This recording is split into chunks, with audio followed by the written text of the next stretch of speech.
Hey everybody, this is Matt Lubick. I'm a cancer survivor. I wish I could be there in person right now, but I'm not quite ready for prime time. I'm still recovering from a stem cell transplant. I'm doing actually really well. It's an honor, and I'm very humbled to be able to speak on behalf of OneCure and FACC and any organization that has anything to do with cancer research is very dear to my heart. As this process has gone on and after this process, I've learned more and more about the impact that animal research has on the acceleration of trials, which I had, and the development of stem cell transplants, which I had and was successful, is the reason I'm here today. My story starts off back in last fall. I thought I was in the best shape of my life. I had just ran the Boston Marathon, and I was training for another marathon. I was actually mad at myself because I ran 3:01 and I wanted to break 3.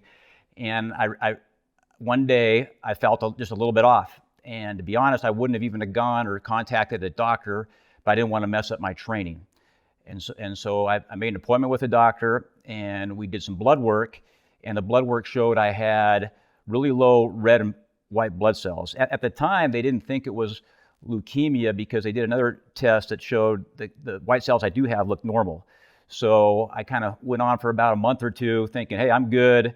The doctor says I don't have cancer. It's some weird virus. We'll get it figured out. But at the end of the day, 2 months into this, I wasn't improving, and so they did a bone marrow biopsy. And the bone marrow biopsy revealed that I had leukemia. But when they did the second bone marrow biopsy at Anschutz, it revealed that I had a little more risky or dicier case that was eventually going to need a stem cell transplant.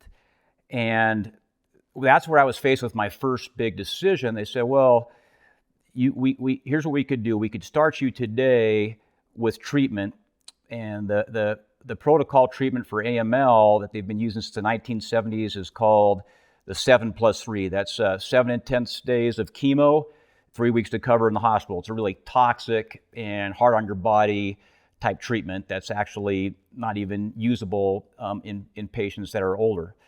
The other option that was put to me was, hey, we have this clinical trial that you could do that's a lot less toxic, but it might be better for your type of leukemia. And I didn't understand that.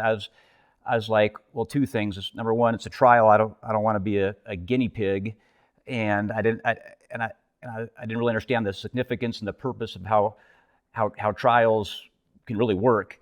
And the second thing was like, hey, wait a minute. I want the strongest treatment possible. I'm in the best shape of my life, and that's where I was very fortunate to be able to talk with Dr. Steve Withrow that stronger is not always better, and if you can get a more targeted therapy, that is the way to go. That was good. That helped me, and so that was my first big decision. So I decided to do the trial, and I could not be more happy that I did the trial. The trial was it was something I was able to do most of my chemo at home. I felt great during the trial. I had no side effects. I was able to run and work out, and if someone would not have told me that I was sick, I wouldn't believe them. And so I was very fortunate. And because I knew the big hurdle in this whole thing was going to be the transplant. And the transplant it's an intense process. It's a month in the hospital. It's another 2 months to recover. And I wanted to be in as good a shape possible going into that mentally and physically. And the trial allowed me to do that, as opposed to if I would have gone with the 7+3, I knew my body would have been a wreck, and I would have been in a lot worse state actually going into the actual transplant. But the other big part that I learned in this story was getting my mind prepared mentally and realizing the importance of hope and how big that plays in anything that's hard, especially a life-threatening disease. And I was very fortunate to speak to people that have been on the other side and done really well. One person in particular, Sophie, who Dr. Withrow introduced me to, I'll remember that conversation until the day I die. And the very first thing he said, Matt, it ain't that bad. You're gonna do great. And as soon as I heard that, it was like something a fire lit up inside me that, hey, I got this. The importance and the power of a smiling face, or saying, hey, you got this, or hey, that's a pretty good test right there, or hey, don't worry about if your test didn't come back like that, that's normal, or don't worry about that symptom, that's normal. Those things got me through. Those things motivated me every day, and at the end of the day gave me a confidence that I knew I was going to get through the end of this.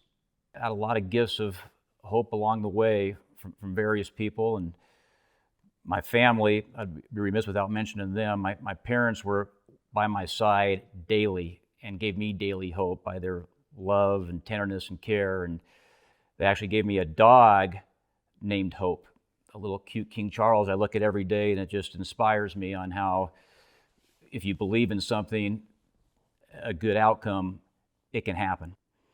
But the biggest gift of hope I got in this process was from my sister, who donated her stem cells.